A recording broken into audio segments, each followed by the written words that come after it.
Yeah, I mean, when you get to a certain age, an engagement ring is the promise. And I don't know, maybe this is just the money side of my brain thing. The amount of money that I could spend toward a promise ring, I would just save that and put it toward an engagement ring, you know? Yeah, I feel like it's like, you're right. I feel like maybe there's an age thing, because if you're in your 40s and you're giving your girlfriend a promise ring, like that feels a little bit weird. She's not going to be so feels happy. like a little bit of a man-child thing.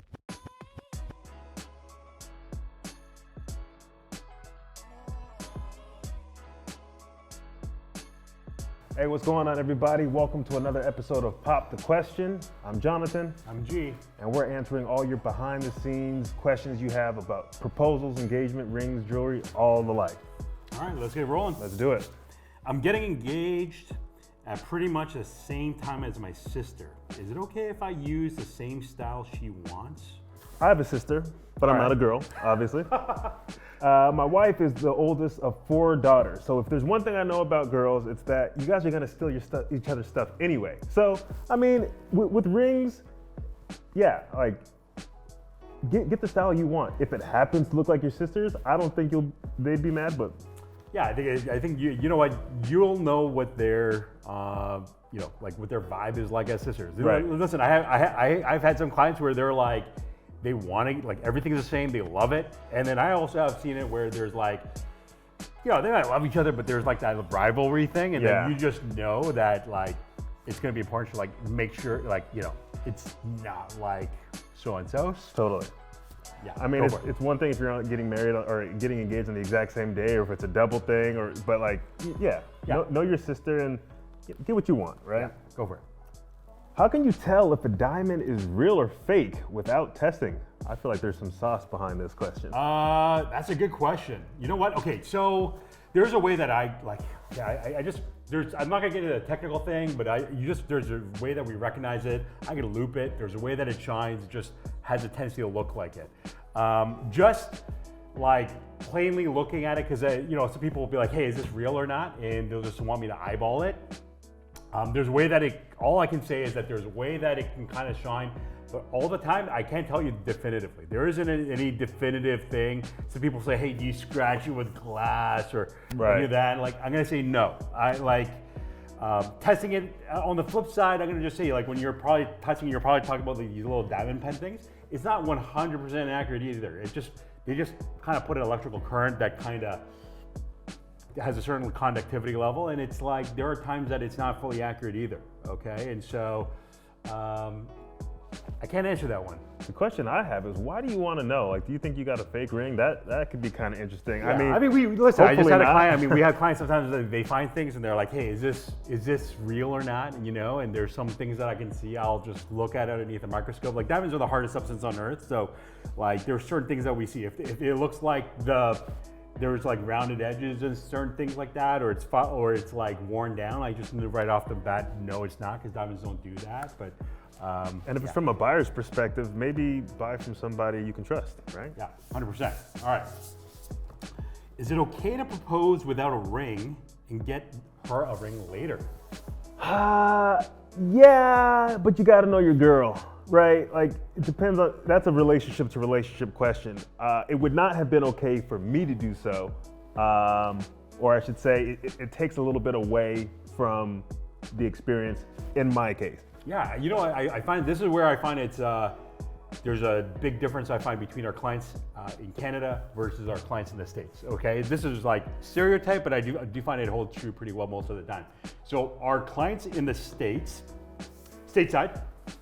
I'm gonna say, like, it's like they want to go big or go home, magnify the moment. They want to propose, pop the question with the real thing. 100%. It's more important to surprise her and have that moment than to get everything right about the style. So let me get to the question, right? A lot of people are asking that question because they're maybe like afraid that they're gonna pick something she doesn't like, blah, blah, blah, okay? On our Canadian side, I'm gonna say it's more important for our clients to get the style right than to get the proposal right. And the reason I'll say that is so our clients in Canada, sometimes they'll borrow, like we have this option where we can, we loan them like a replica, okay? And they'll pop the question. Our American clients never do that. They would always wanna pop the question with the real thing. The Canadian clients though, like, yeah, we have, I'm not gonna say all of them, but like we have way more people. I don't think I've like had anyone in the States that wanted to pop the question with a replica. That seems so far, and I might be the walking American stereotype, but it seems so far from anything that I would do, especially like when you think about it. Any of my friends and any of the people that I know, again, more Americans, but like the Instagram picture, it's always the, oh, you know, the nice ring shot and everything like that. It's like, oh, she said yes. And I don't know how you do that without the ring. There's definitely some expectation, but I'll answer the question. Totally fine, man. I mean, Yeah. we have a lot of clients that pop the question.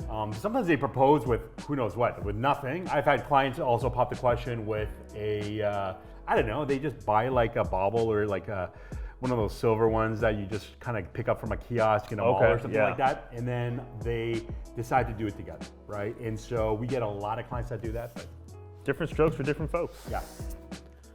All right. Can I take my engagement ring off at work? Yeah, I 100%. I think like, so all our clients that work in hospitals, like they all have to. Why are you taking it off at work though if it's not like work related? If it's not work related, if you work at like, you know, I don't know. But if you have a work husband and you only take it off at work, that's a little strange. Okay, all right. Are promise rings still a thing or are they pointless? How old are you? Is my question. If you're over 21 years old, they're kind of pointless. Like, we're adults. Don't get an engagement ring. Like, it's big boy time. That's my take. I think there's something romantic about it. I mean, like, I feel like there's a puppy love vibe to it the way that you describe it, but I think there are some clients that do it. We've seen it happen. I mean, it was more like a gift that they may have given. A promise ring, I feel like the way that it used to be was like, it's like a promise of things to come, right? And that part I do find is like, yeah, post-COVID, I mean, like you have clients, you have people that are like under a year going from meeting to getting engaged. So like, I feel like that is just that alone, like this side of history where we're at makes it feel less normal. But you know what?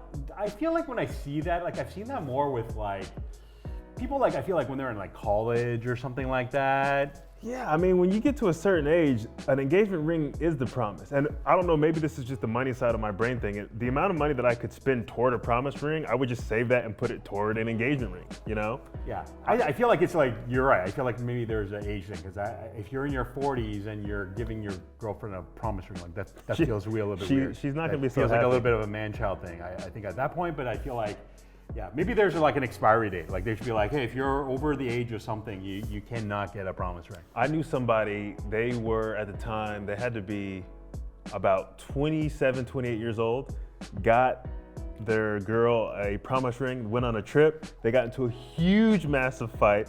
I saw this man go through the suitcase to try to find the promise ring that he gave her. I just feel like that's not the type of thing you're gonna do when you get to engagement ring status. So, you know, yeah, we need to have an age cutoff, because at some point you gotta play in the big leagues, right? All right, yeah, go big or home. All right. Until next time, this has been Pop the Question. Like and subscribe, send us your questions in the comment section, and we'll get to them on the next episode.